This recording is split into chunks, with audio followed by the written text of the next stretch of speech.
I'm Jim Lowe. I'm glad to be here. I'm a part of the Clear Lake Tea Party.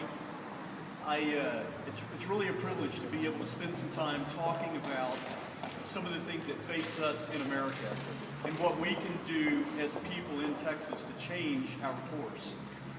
I'm excited to know that my friend Craig James is actually running for the U.S. Senate and wanting to represent you and I as normal, average, everyday American citizens, representing what we can do to present the greatness of Texas to the U.S. legislature. Craig really sparked something for me as an individual because I'm a normal person. I'm just an average, everyday person who, in the awakening over the last 2 to 3 years, has understood that we can no longer sit on the couch and simply just wait for someone else to do it. That all of us as average American citizens have to get up and make a voice. And with that, Craig James is a voice that's different than what we see in normal candidates.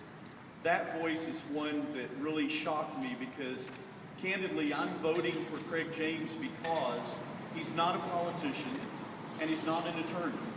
And though I understand and appreciate the contribution that those two types of people make to our society, what we need in America today is a normal person representing our interest in Washington, D.C. Craig does that. He's a business person, and first and foremost, what I don't think most people understand is that 57% of the Senate today are attorneys. 57%. Only 27% of the Senate today says that they have any form of business background.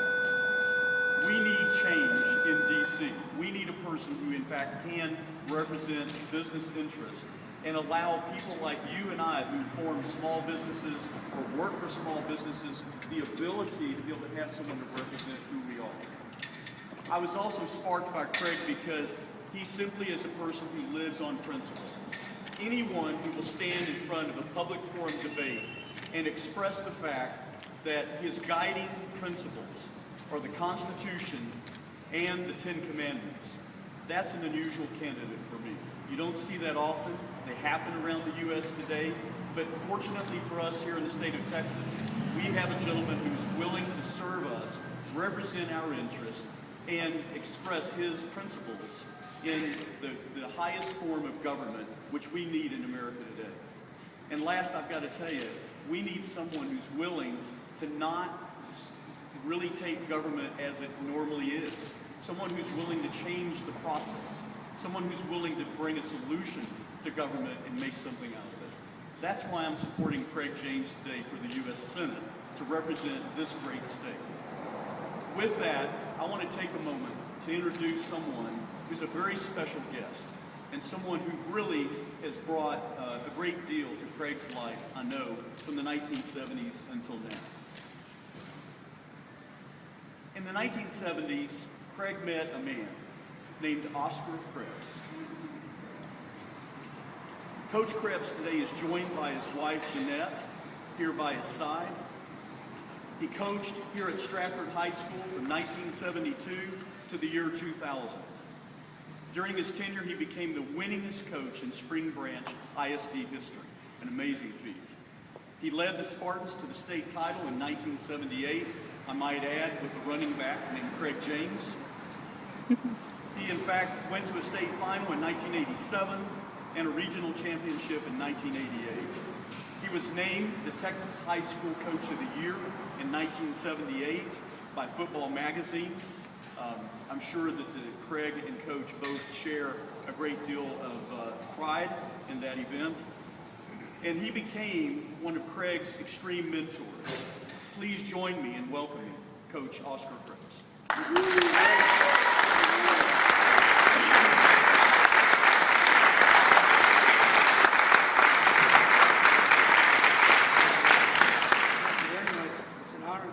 Craig, just a little bit before we introduce you.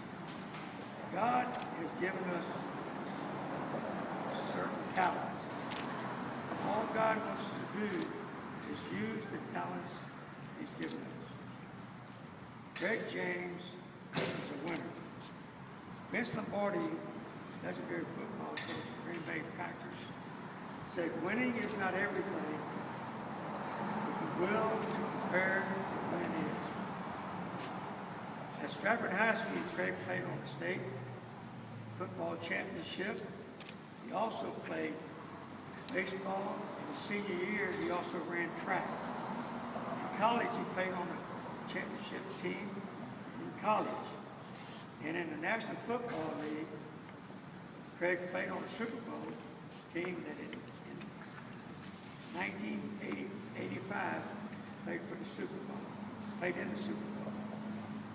Craig is a strong Christian, a good family man, a post-athletic TV analyst. Craig is one of the most respected college football analysts.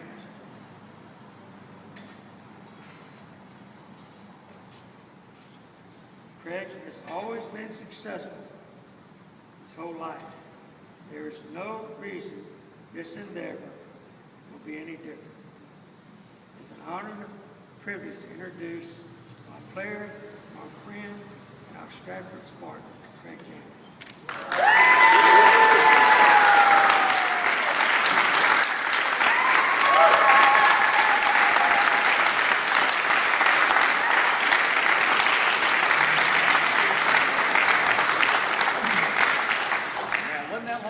Coach Cripps is calling me a dummy and to get out and pick up the pace and run across the football field back there. And you know what? Each one of us in life have different moments and different folks who step in and are mentors and have an impact on your life. Coach Cripps was a strong influence on me. It continues to this day. I know his love and his support is there for me day in and day out. I say that I come from Real Street and I've campaigned, and you guys have heard me mention that.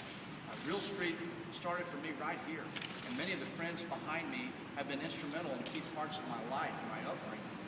I'm humbled and honored that they're here with me today. And I think of the messages that Coach Cripps used to say to me in the toughest of my times. He would remind me that, Craig, keep on a-churning. The cream will rise to the top. And I know that in this Senate campaign right now, when I got into this race, that I entered a field that was competitive and was monumental. And it was going to be climbing a mountain. But the fear of failure is why most people fail. I never have had that in my mind. I'm also a team guy. I've always had a hard time saying I, because Coach Cripps would hit me if you said I around us. It's amazing how much can be accomplished, but no one cares who gets the credit. And right now in our campaign and my campaign team, they're here with me, and they understand that that's been the theme and the motto that we live by. So I continue to churn away. What I'd like to say in my message today is that I come from Real Street here, where it all started for me, is that as we enter these last few days, and we're about to go to these polls, my message to the voters in Texas is that this is our state. I have a flag here that I brought, and I want to remind people here that right here, this flag, this is the state of Texas. The citizens of the state make up and support the freedoms of this. And I challenge every voter in the state of Texas to remain independent-minded. Don't listen to Florida. Don't listen to South Carolina, Alaska, or Pennsylvania. This is our state. We know what's going on here.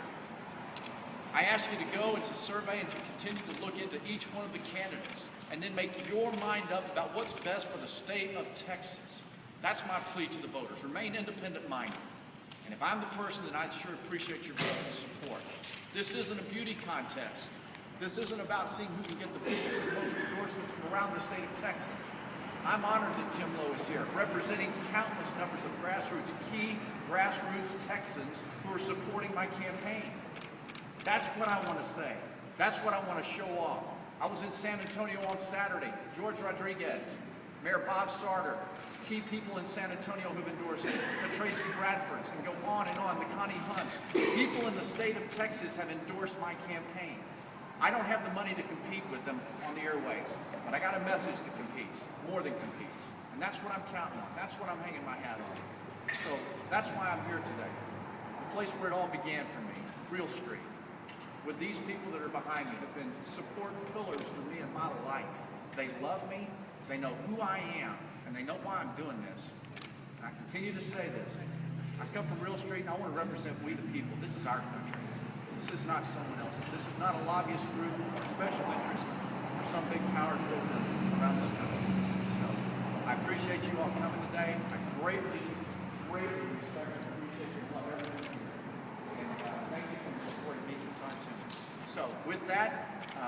guys have any questions, I'd be more than happy to answer anything that you might have. Yes, I'm Remy with the Associated Press. Hi. This morning, Santorum came out with his announcement for who he's endorsing, and it was not you. We know that you have in the past said that you have close ties. What do you think of Santorum's endorsement? Well, you know what, I'm a fan of Rick Santorum's, and I endorse Rick, and I know that he's a good guy. But again, this is why I'm here, and I'm talking about the endorsements that I'm receiving from the state of Texas. That's what's important to me. And I have worked diligently, tirelessly, going all over the state, day in and day out, trying to get Jim Lowe, trying to get Tracy Bradford, trying to get Connie Hunt, countless names, Linda Browns. There are so many different people that I have pursued with my message from the state of Texas. That's why my message and my plea today is this flag. And it's hokey, yeah, it may be hokey to someone, but it's real. This is Texas. It's not Pennsylvania. Craig, millions of dollars have been spent by both the Dewhurst campaign and the Cruz campaign on negative advertisements. Your thoughts on that? I mean, it's, do you think it's turning off voters out there? I know it's turning off voters. I got in bed last night. I was in a Holiday Inn right here next to the school. And I get in, I've been down south. And I looked, and just in the newscast, 4 different ads come on between those two guys busting each other. And that's politics as usual. That's thousands of dollars being spent, millions of dollars, without any solutions, nothing positive. And so as I go around and I meet with these groups, people are saying, look, tell me what you can do to represent me in the state of Texas. What's your solution, Craig James? I've been positive. I've stayed out of the ditch, and I've not gotten into that. So I think that message has resonated, and people have latched on that I'm not a politician, and I'm not bashing people. I'm going out talking about what I can do to help them in this country. Learning curve on this thing is pretty steep. I mean, I know you've learned a bunch on the campaign trail with the process.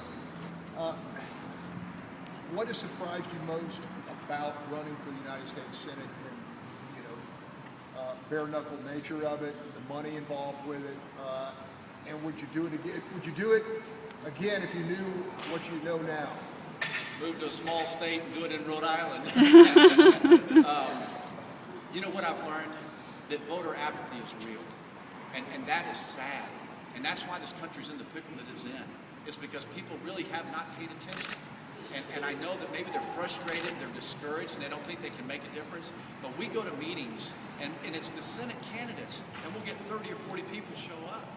I mean, we got to get people to get engaged and involved and to educate themselves about who the candidates are. There's nothing hard about this. There's no learning curve for me. I've been selling ideas all my life. The Senate deal has the greatest template. Follow the 10 Commandments and follow the Constitution of the United States. That's the template for success. So this isn't something that I can't emotionally or intellectually handle or grasp. Right now, because of the experience that some of these other candidates have, I think that ill-equips them for the times that we need right now. And so my real street perspective and understanding of the economy and the challenges that we're going through right now, I think that uniquely qualifies me for what we're doing.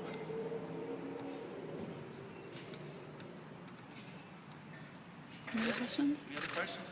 Hey, I just want to say this. Thank you guys for taking the time to come out here. Yes, it's a mountain, but I do believe this. There's going to be a story told. I feel strongly that we're going to come in second place because I'm basing that off of the polling that I do when I leave group meetings. When I left Kingsville yesterday, when I left Port Lavaca and Corpus Christi, when I leave these meetings that I'm going to, it's strong. And so I fully expect to come in second place next Tuesday. And second place is enough? Second place in a runoff. Yeah, I do not think. Runoff. I do believe it'll be a runoff. Yes, and I'm counting on that. So I'm confident.